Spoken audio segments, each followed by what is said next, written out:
Finally Prince is back. ये वो Prince है जिसका नाम विराट कोहली ने रखा था। ये है शुभमन गिल। इससे प्रिंस कहा था विराट कोहली ने, जो बड़े मैचों में बड़े मोमेंट पर जहां टीम को जरूरत हो उस मौका पर रन्स बनाए, उसको कहा था विराट कोहली ने कि प्रिंस है। तो ये प्रिंस है। शुभमन गिल ने आज बड़ी ही आउटस्टैंडिंग किस्म की नाक खेली है। 132 बॉलों पर सेंचुरी भाई ने बना दी है और इसी तरह की सेंचुरी की नीड थी, लेकिन ये आई बहुत देर बाद है, ऑलमोस्ट 13वीं इनिंग्स के बाद। इससे पहले पिछली 12 इनिंग्स शुभमन गिल की निकाल कर देखें, सिर्फ और सिर्फ किसी भी इनिंग्स में 40 की इनिंग्स भी नहीं खेली।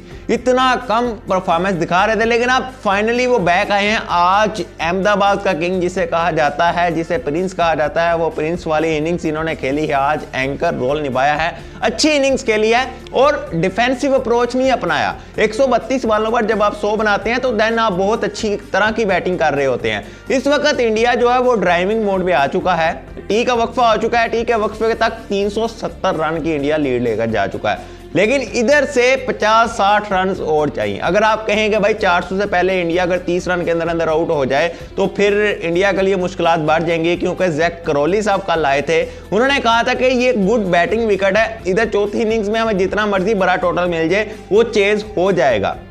अगर जैक क्रॉली के ये अल्फाज को देखें तो वो दूसरी तरफ बाज़बाल है। अगर 400 का टोटल मिले तो उन्होंने दरेग नहीं करना, उन्होंने फिर भी डिफेंसिव अप्रोच नहीं अपनाना, उन्होंने अग्रेसिव खेला, उन्होंने पूरी कोशिश करनी है कि जल्द से जल्द 400 रन बना दिए जाए। लेकिन इतना आसान नहीं है भाई। इंडिया के अंदर आकर चौथी इनिंग्स के अंदर आकर आप 300 चेज काट दें तो बहुत बड़ी बात होती है। आप इस वक्त मैच की जो सिचुएशन है वो 227 रन पर इंडिया के 6 खिलाड़ी आउट हो गए हैं। भारत 6 खिलाड़ी तो अपने गंवा चुका है, लेकिन वही एक बीमारी जो है वो एक प्लेयर ने सिर्फ कंट्रोल लेना है, बाकी सभी ने अपनी विकेटें मुफ्त में देनी है। एंडरसन ने शुरू में बड़ी अच्छी बॉलिंग की। एंडरसन वो बहुत बड़ा बॉलर है, उसको खेलना हर किसी के बस की बात नहीं होती। दोनों ओपनर्स को उसने भेजा है। जायसवाल भी कोई बड़ी इनिंग्स नहीं खेल पाए, रोहित शर्मा भी इस मैच में भी फ्लॉप हो गए हैं। उसके अलावा वन डाउन पर बात करें तो वन डाउन पर भी आप कह सकते हैं कोई खास बड़ी रजत पाटीदार वगैरह ने भी नहीं इनिंग्स खेली, ना ही श्रेयस अय्यर ने बड़ी इनिंग्स खेली है।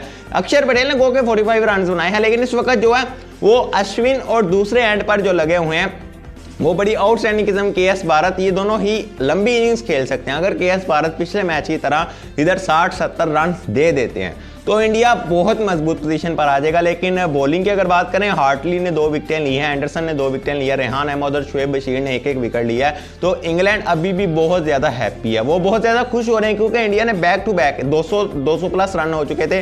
3 खिलाड़ी इनके आउट थे और बैक टू बैक विकेटें गिरी हैं। 3 विकेटें बैक टू बैक गिरी हैं। यहाँ से थोड़ा सा जब शुभमन गिल आउट हुए उसके साथ ही अक्षर पटेल भी आउट हो गए। अक्षर पटेल के बाद एक और विकेट इनकी गिर गई, तो 6 विकेटें बैक टू बैक लास्ट 3 विकेटें गिरी हैं। यहाँ से थोड़ी सी गिरावट हुई है, इस सेशन में 3 विकेटें गिरी हैं। तो इधर से अगर आते हैं आगे, इधर से 50-60 रन अगर और इंडिया बना लेता है, जो कि मोस्ट प्रोबेबली बनाने चाहिए, के भारत खड़े हुए हैं। इसके बाद अश्विन साथ निभा रहे हैं, पीछे बुमराह वगैरह भी हैं, तो मुकेश कुमार भी हैं। बुमराह साहब अगर थोड़े से रन बना देते हैं, अगर थोड़े से के भारत अपना जिसे कहते हैं रोल है वो निभा देते हैं, अगर इधर थोड़े से इधर चाहिए ऑलमोस्ट 70 रन चाहिए, 50 से 70 रन और चाहिए, मतलब 400 से एक दफा ऊपर टोटल चले जाए तो फिर गिरफ्त बहुत ज्यादा भारत की मजबूत हो जाएगी। लेकिन अगर यहां 30 रन के आसपास ही निपट गए तो फिर ये ना कहें कि इंग्लैंड जो है वो बना नहीं सकता। इंग्लैंड कुछ भी कर सकता है। जैक क्रॉली की मैंने अल्फाज आपको बताया, वो कहते हैं इधर चौथी इनिंग्स में जितना भी टोटल बना हम बनाने की पूरी कोशिश करेंगे, क्योंकि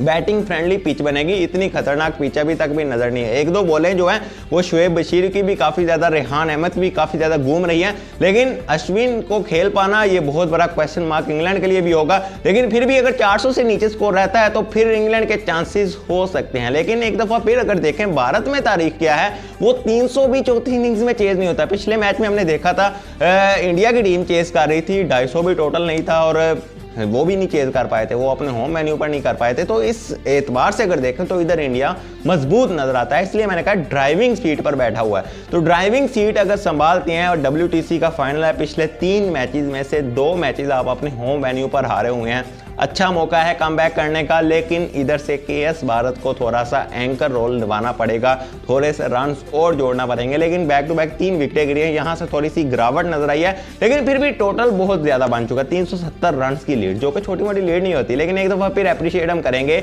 प्रिंस जिनका नेम बना हुआ है, लेकिन प्रिंस वाली इनिंग्स टेस्ट में तो नजर नहीं आती। आज अच्छी इनिंग्स खेली है, लेकिन ये भी मत भूलेंगे पिछली 12 इनिंग्स में Shubman Gill back to back जो है वो फ्लॉप गए हैं। तो इससे अंदाजा होता है कि प्रिंस जो है वो जैसे विराट कोहली को किंग कहा जाता है, उस तरह की इनिंग्स अगर शुभमन गिल भी खेला करते हैं, अगर बैक टू बैक मुसलसल परफॉर्मेंस दिखाएं, तो फिर प्रिंस का टैग इनको टेस्ट में जस्टिफाई करेगा।